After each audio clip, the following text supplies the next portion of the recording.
दरअसल इंदौर नगर निगम द्वारा बिना किसी सूचना या नोटिस के बारिश की शुरुआत में इन गरीबों के आशियाना तोड़े जा रहे हैं। वहीं क्षेत्रीय पार्षद सीमा सोलंकी द्वारा विरोध करने पर नगर निगम कर्मचारियों अधिकारियों से कहा सुनी हो गई। वहीं सीमा सोलंकी द्वारा अधिकारियों को चेतावनी देते हुए कहा कि यदि अतिक्रमण मुहिम रोकी नहीं जाएगी तो क्षेत्रीय पार्षद और रहवासियों के साथ मिलकर नगर निगम महापौर निगम आयुक्त का घेराव कर आंदोलन किया जाएगा। वहीं सीमा सोलंकी द्वारा बताया गया कि करीब 400 से अधिक परिवार यहां पर रहते हैं, जिन्हें बिना सूचना के नगर निगम के अमला के द्वारा आनंद फना में मकान तोड़ दिए गए हैं। वहीं छोटे छोटे बच्चे को लेकर बेघर परिवार अब सड़कों पर रहने को मजबूर है। सोलंकी ने भाजपा सरकार को आड़े हाथों लेते कहा कि जहां एक और वोट के लिए गरीबों को अपना मसीहा बताने वाली भाजपा सरकार अब उन्हीं गरीबों के विरुद्ध भारतीय जनता पार्टी चुनाव जीतने के बाद गरीबों के आशियाना पर बुलडोजर चला रहे हैं।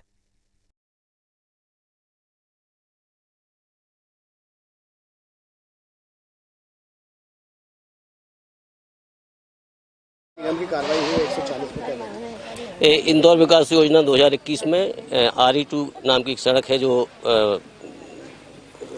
कनाड़िया रोड से लेके और खंडवा रोड तक जाती है। यह सड़क बाईपास और रिंग रोड के बीच की समानांतर सड़क है, जो दोनों इसके निर्माण के बाद दोनों सड़कों का यातायात भार कम होगा। और ये बहुत दिनों से काम रुका हुआ था। ये 3 जो है ना सरकारी कांकड़ों पे जो है ना बस्ती बसी हुई थी। इसमें इस बार कलेक्टर साहब ने विशेष उसमें रुचि ली और आदेश दिए कि इसको हटाया जाए। आज हम लोगों ने इस पर कार्रवाई की है और इसमें 325 परिवार निवासरत थे इसमें 178 परिवार पहले से यहाँ से शिफ्ट हो गए हैं। इन लोगों को हमने प्रधानमंत्री आवास योजना की नीलगिरी परिसर में व्यवस्थापित कर कार्रवाई की है। सभी लोगों को फ्लैट आवंटित किए जा चुके हैं, जिसमें से 178 लोग लगभग 1 वर्ष पहले ही जा चुके हैं। शेष लोगों को भी हमने कहा है कि भैया आप लोग शिफ्ट हो जाइए। आज भी बहुत सारे लोगों ने मार्जिन मनी जमा करके और यहाँ से शिफ्ट होने की बुक की है। बाकी देखा गया कि कुछ विवाद का मामला भी सामने आया था। विवाद का इस तरह की कार्रवाई जब की जाती है, शुरुआत में विवाद आता है, लेकिन बाद में स्थिति शांतिपूर्ण ढंग से हुई। कुछ कोर्ट का वो है तो हम उसका परीक्षण कर रहे हैं कि 22 लोग कुछ पट्टेधारी थे जिन्होंने माननीय उच्च न्यायालय में पिटीशन दायर की थी और उनको शायद स्थिकर मिला है। तो उन 22 लोगों के मकानों का आज हम चिन्हांकन कर रहे हैं, जिससे कल की कार्रवाई में कोई माननीय न्यायालय की अवमानना की स्थिति निर्मित न हो। आज हम 22 लोगों के मकानों को चिन्हित करेंगे और कल से पुनः एक कार्रवाई की जाएगी। सर, कितना दल लगा है निगम का?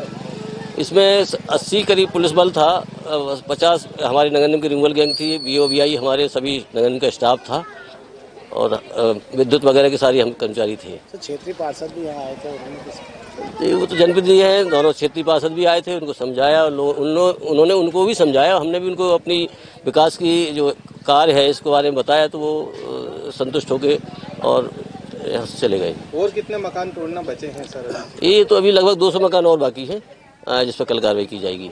बाकी बहुत सारे लोगों ने अभी देखी खाली कर लिया है, लेकिन आज दिन भर से थे स्टाफ जो है ना, तो आज कल हम कार्रवाई करेंगे।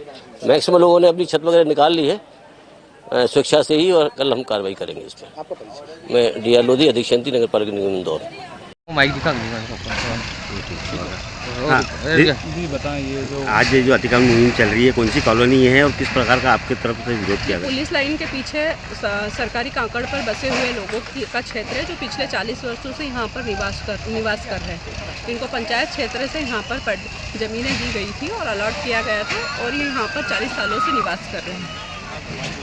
किस प्रकार का यहाँ विरोध देखने को मिला है? विरोध ये देखने के लिए मिला है कि अचानक आप आकर मकानों को तोड़ रहे हैं। जैसे मुझे सूचना मिली कि भैया नगर निगम से कोई टीम आई हुई है और नगर निगम अगर अपना काम कर रही है तो लीगल नोटिस जारी किया होगा। उसकी एक कॉपी मैंने भी मांगी, तो जो अधिकारी थे बोले आप कौन हो, वो क्षेत्रीय पार्षद को भी नहीं पहचानना चाहते हैं। उस तरीके से ना तो उन्होंने किसी नोटिस की कॉपी दी है, ना ही वो किसी चीज़ के लिए कोई पेपर्स लेकर तो आए होंगे ना, कोई ऑर्डर तो उनको मिला होगा ना।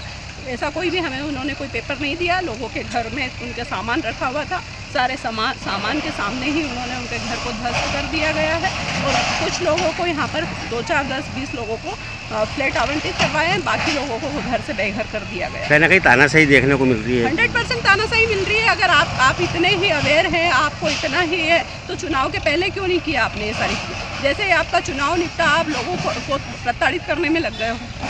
ये इस तरीके का। आपका नाम बताइए। मैं सीमा सोलंकी, वार्ड क्रमांक 76 से पार्षद।